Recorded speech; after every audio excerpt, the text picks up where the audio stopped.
What are we doing? Over the scrap. What scrap? Don't say that.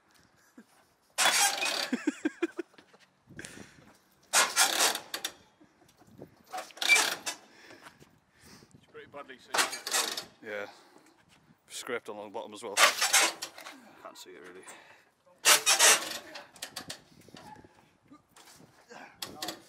He's popping the fucking car out. Look at this guy. I don't understand why it's catching. Robocop, get out. It's going to set the comment section off again though. It's a mouthful. You want me out? Yeah, you definitely need to get out. Dangerous. More tension. More to the point. Who has a manual winch? It's not showers though, is it? Pull out the wood from it, to be honest with you. So, right, okay then. Are you happy to go forward, Lawrence? Yeah. I don't know, this isn't actually my decision today. Handle's not even in. No. Why is the jack handle not in? Fuck's sake, Lawrence.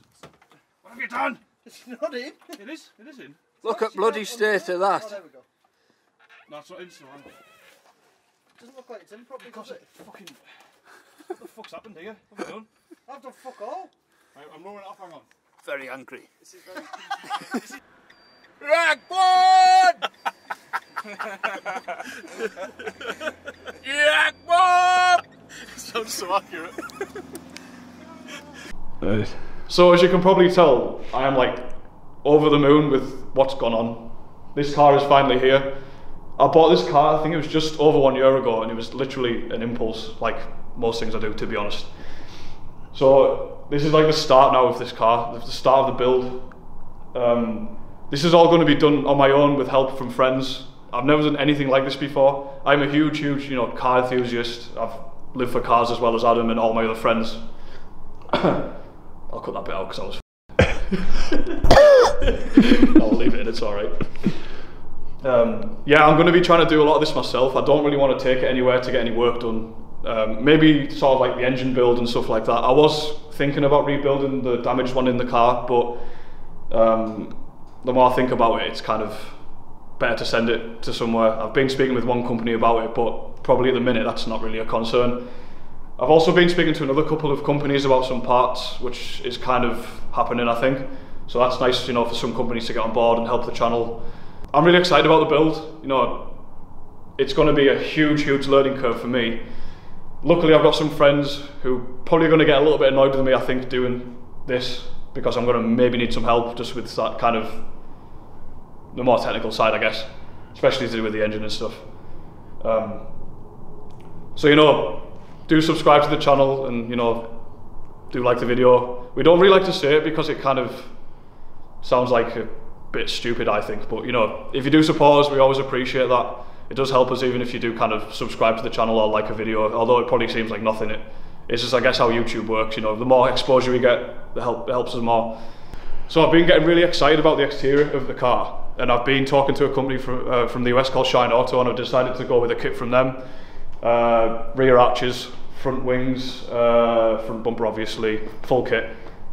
It's going to require the rears to be cut, which I'm kind of a bit scared about, but at the same time it needs to be done, and I want to try and make it how I want, so that's going to have to get done. With the kit being on, also choice of wheels. Again, it's not really a massive importance at the moment, but I think I'm swaying towards the RPF ones from Enkai. Again, they're an absolutely amazing wheel, lightweight, and people use them a lot on the RX7s and they look cool. So moving on to the bonnet and things like that, I'm going to go with a carbon Amir bonnet probably, carbon spoiler. Again, I'm a bit undecided about the wing and stuff, but the ideas I've got in my head and the ones I've seen, I'm kind of set, I think, with some of the ideas. So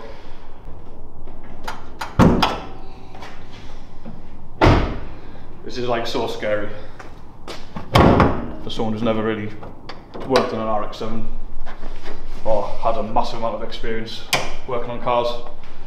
So you're looking at basically a half assembled 13B. As far as I'm aware, this has low compression. It does turn, but I was told that there was an issue with it. I'm pretty sure he didn't tell me what it was, but most likely low compression. So with the engine, of course, that's to say 13B or a rotary engine. I'm not interested in doing an LS swap or any swap. It would make sense, and not the most reliable engines, but you know, it's the whole point of owning these cars, I think. You keep it rotary. So this is the engine from the crashed FD that came with this car. If you haven't seen that video, basically the previous owner of this car had an FD3 also, which he freshly rebuilt, and it was a really nice car.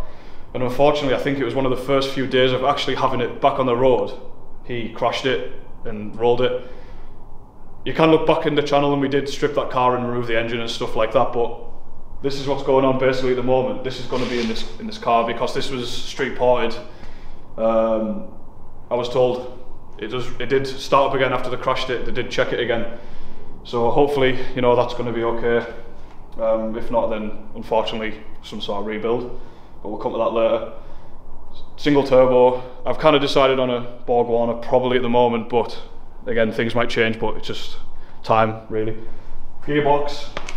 I thought originally this had been rebuilt because it's been painted, but I'm not sure, so the only way to check is to kind of take it apart probably, I think, but again, hopefully it's okay. It feels nice and tight. It's all going to come in time, and you can see the array of garbage that is here. Original discs and carriers for the calipers and things like that. Probably be using these over the stock ones. We tried to push this car onto the trailer, and it's been sat probably for 4 years, so we like really struggled moving the car. It was crazy insane to do it. We did actually film it, you've seen it in the start. So yeah, so there's like a lot of stuff here. I'm going to actually try and sell a lot of this. Harness there. Got some teen coilovers. Unfortunately, the impact did damage this one. I would have used these if they're in good condition. I'm sure they'd be good for someone. They're probably repairable, but I'm not really interested in using them. I'll just sell them as a set probably, and if, you know, someone can buy an individual one, I guess they can. Yeah, so all this is the interior from the crashed FD. Basically the plan was to take as much out of the car to make some profit back to put into this car. Got the rear seats, got a lot of the interior trim, you know, probably, I'll be honest, some of it's probably just going to get through in the bin because we did damage some of it getting it out. Strut braces, it's a nice stock one, I like that. This did come with the competition yellow one. Again, probably sell one of those. So, kind of moving on to the interior. I think I'm like just the right height for this car. Adam might demonstrate shortly, him getting in this car. It's kind of funny to watch because he's like, are you 6'3"? Yep. Yeah, I'm like 5'11", generously. Yeah, so the interior, I'm gonna obviously remove these standard seats. Gonna go with some corbos. We'll get onto that maybe at a later date. Got some in mind. Gonna keep it very minimal. I guess the plan is to kind of just have everything Alcantara. I want it clean and just very minimal with a cage. Would like to maybe try and fabricate my own cage, but probably not going to do it. Probably going to have to buy one or get someone to do it for me.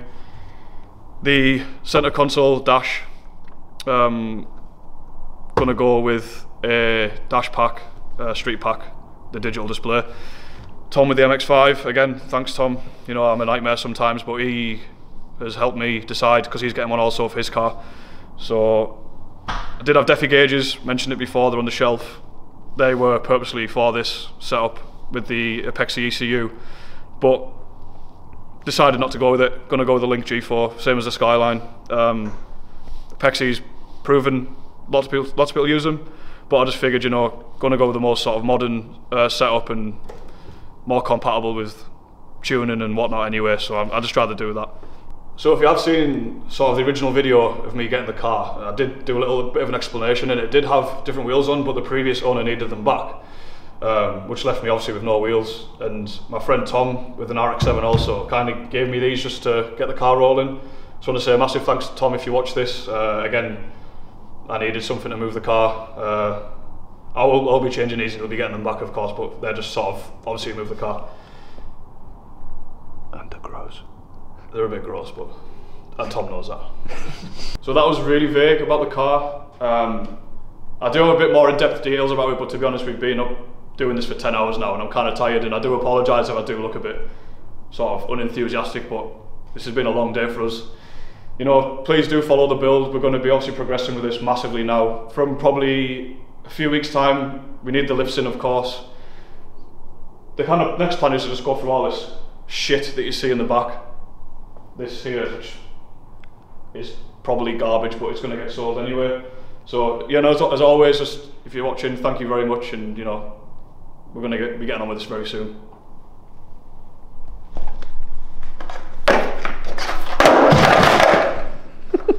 That didn't make it.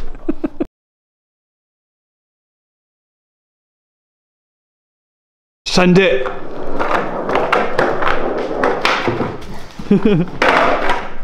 Dramatic.